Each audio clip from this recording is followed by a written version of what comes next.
Their equipment was raggedy, you know, all this wool and this heavy equipment, and these guys were tough, hands down. I mean, these guys had to have been the toughest people in the war. What up, operators? MatrixNative here. And in today's video, well, wait, before we get on with that, first, let me thank all my subs, all my followers. With that being said, today's video, we're going to go ahead and take a look at the 1st Special Service Force, aka the Devil's Brigade. Let's get it.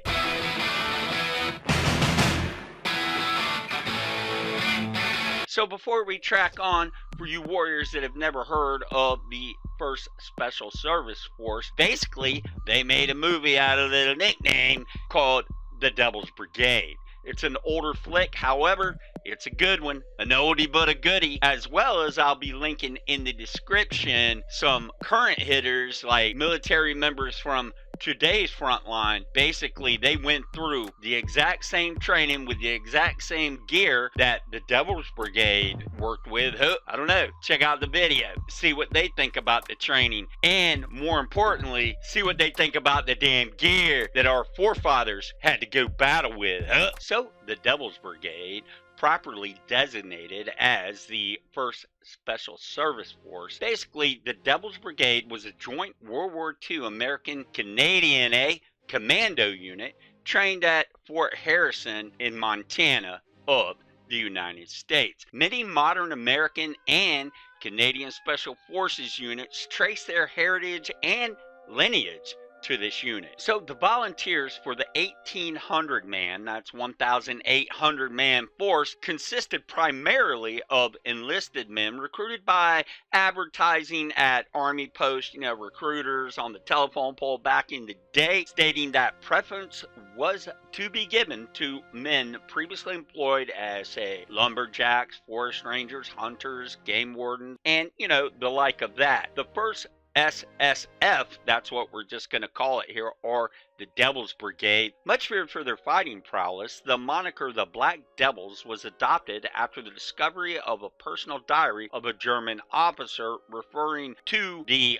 1st Special Service Force, aka the Devil's Brigade, as the Black Devils. With the blackened faces, small units would often overwhelm German defenders without firing a shot and then disappear into the night, right? The Black Devils, aka 1st Service Force, aka the Devil's Brigade. Hey, BLM, yeah? So, looking into a little more recruitment, so for the Canadians in July 1942, the Canadian Minister of National Defense approved the assignment of 697 officers and enlisted men for Project Plow, under the guise or disguise that they were forming Canada's 1st Airborne Unit, the 1st Canadian Parachute Battalion, which is an actual unit. However, you know, they didn't want to skies it up. They were just rounding up some hitters for the Devil's Brigade. So they basically guised it as basically they were forming the 1st Canadian Parachute Battalion, which was actually formed generally in the same time. Due to its decision to raise an actual Canadian Parachute Battalion, the Canadian Volunteers for Project Plow were also sometimes known unofficially as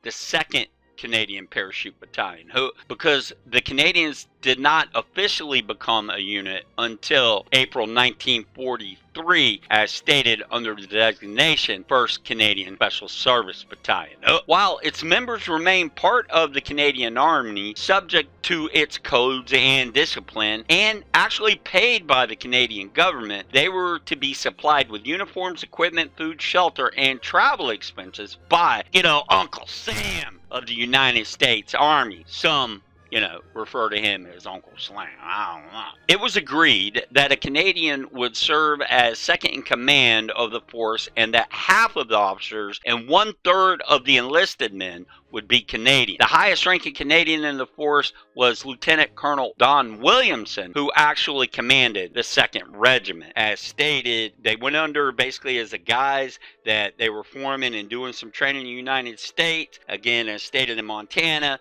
basically, hey, we're going to join this ultra cool freaking high-speed 1st Canadian Parachute Battalion. However, it was actually for the Devil's Brigade, and then whoever was with the 1st SSF, or basically Devil's Brigade, were parentheses in the 2nd Canadian Parachute Battalion. So that's how that went. As far as on the U.S. side of things, the U.S. volunteers for the force consisted initially of officers from Fort Belvoir and obviously Fort Benning, home of the motherfucking infantry, queen of battle and all that. Letters of recruitment were posted to all U.S. Army units in the Southwest and on the Pacific coast. The letters called for single men aged between 21 and 35 with 3 or more years of grammar school, not high school, 3 or more years of grammar school. Occupations preferred: rangers, as stated, lumberjacks, basically woodsmen. Inspection teams also scoured the western camps for these ideal candidates. So basically, those that were chosen basically were vowed to secrecy. And a lot of times they weren't even told exactly what they were there for, what they volunteered for, right? Basically, the story was that they were told they had been selected to undergo training for like a new parachute unit, right? Yeah, it all fits in with what the Canucks were telling everybody, right? The unit was so secretive that many soldiers did not even know where they were when they arrived for training in Montana, as the windows of the trains carrying the troops were all painted black, right? So this was high-key freaking secretive secret squirrel type shit, right? And the combat force was to be made up into 3 regiments. Each regiment was basically led by a lieutenant colonel and 32 officers, and boasted, a force of about 385 men, right? That's per regiment. The regiments were divided into 2 bats or battalions with 3 company in each bat and 3 platoons in each company. So force members received rigorous and intensive training in stealth tactics, hand-to-hand combat, the use of explosives for demolition, parachuting, amphibious warfare, rock climbing, mountain warfare, and actually skiing, right? From the outset, the 1st Special Service Force was armed with a variety of non-standard or limited issue weapons, such as the M1941 Johnson machine gun, right? So the Johnson LME in particular helped greatly increase the firepower of the unit and was highly regarded by those who used it in combat. Basically, the Tommy gun.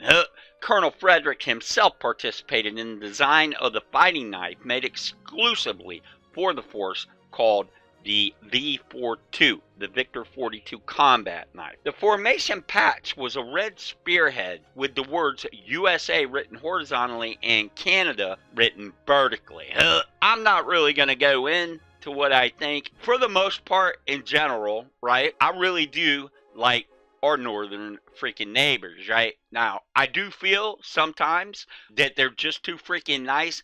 And to be honest, I mean, let's be honest here. The ones that think that the U.S. like piggybacks off them, right? I'm just saying here, right? So, if you can't tell, the branch of the service insignia was the crossed arrows formerly worn by the U.S. Army and Indian Scout. And I've done a history on them. I'll try to link it in the description. Following its initial training period in Montana, the 1st SSF relocated to Camp Bradford, Vermont on April 15, 1943. They didn't sit still. Oh, hell no. They decided, hey, let's deploy to Italy in that same year of 1943. After that, Anzio. So it was at Anzio that the Germans dubbed the 1st Special Service Force the Devil's Brigade, as well as the finding of a diary of a dead German soldier contained a passage that said, "The black devils are all around us every time we come into the line." The soldier was referring to them as black because the brigade's members smeared their faces with black boot polish for their covert ops in dark of night, right? So basically, back in the day, they used shoe polish. Hell, they didn't have the little camo sticks, or I don't know how many of you guys served and had the little camo sticks, one color on each end, that were ass, that were completely ass, like you had to heat up the tube to get it properly applied to your face. So, but again though, I'll be honest with you, we just used to go up to like APCs and just grab a bunch of soot from their exhaust, right? and that's what we would use as far as that to darken faces. I don't think I've ever used actual black shoe polish, or the Kiwi as we all know it. However, again, you know, back in the day, these guys were just trying to make it as the first really special operations group out there, right? So basically, after leaving Anzio and really gaining a reputation in 1944, they went ahead and on August 14th, 1944, they headed to France. That's right, the first SSF land. Boy, that's tough for me to rip sometimes, right? SSF. Wow. So I'm used to saying like ODA, right? So the first SSF, they didn't hold on their laurels. I mean, this was a really badass fighting force, right? So after Italy, as stated on the 14th of August 1944, they decided to go ahead and go to France. Let's just finish this damn war up, right? Basically, on August 22nd, it was attached to the 1st Airborne Task Force, a provisional 7th Army Airborne Division, and later made part of the task force itself. On September 7th, it moved with the 1st Airborne Task Force to defensive positions on the Franco-Italian border. During the war, the 1,800-man unit accounted for some 12,000 German casualties. 12,000 by 1,800 men. 1,800 versus 12,000 crowds, right? Basically captured some 7,000 prisoners as well and sustained an attrition rate of over 600%. That is just crazy. That is crazy to me, right? So unfortunately, as they say, all good things must come to an end. And basically, in 1944, we really didn't have the need for such, you know, a badass bunch of hitters, right? So the first SSF, a Devil's Brigade, R Special Service Force, was basically a unique military unit that never failed to achieve its objective, ever, not once. And again, was disbanded December 5th, 1944, year of our Lord. The day the unit was disbanded, the American commander held a parade honoring the unit. To end the ceremony, the Canadian elements were dismissed by being honored by the American troops with a march past. Eyes right, officers saluting. After the unit's breakup, the Canadians were returned to other Canadian units. Most of them became replacements for the actual 1st Canadian Parachute Battalion. Some American members were sent to the airborne divisions as replacement, and others basically formed the 474th Infantry Regiment, which served with the 3rd Army and performed basic occupation duties in Norway. So the 474th Infantry Regiment definitely had some bad boys in it that came from the Devil's Brigade. So, operators, hope you enjoyed the history today of the 1st Special Service Force. Basically activated 9 July 1942 until 5 December 1944. So that would be hands down the shortest span of time a unit has been together of any unit hands down that we've covered on our channel. Country, combined Canada, United States, history making at the time. Again, history making, period. For them to have one unit, for two countries to come together and have one unit, not an attached unit, not detached, a unit. That is unbelievable to me, right? Allegiance, the allies of the war, right? Branch, army, type, of course, commandos, role, special ops, special operations. Size, 14 to 1800. Very, very small unit. Back in the day, they were garrisoned at Fort William Henry Harrison. And of course, their nicknames, the Devil's Brigade and the Black Devils. So again, I want you guys to really think about that attrition rate of this unit. Really think about it, right? This was 1942 to 1944. There were no smart bombs, right? And to have such a low attrition rate, I mean, that's why I say it's just crazy to me.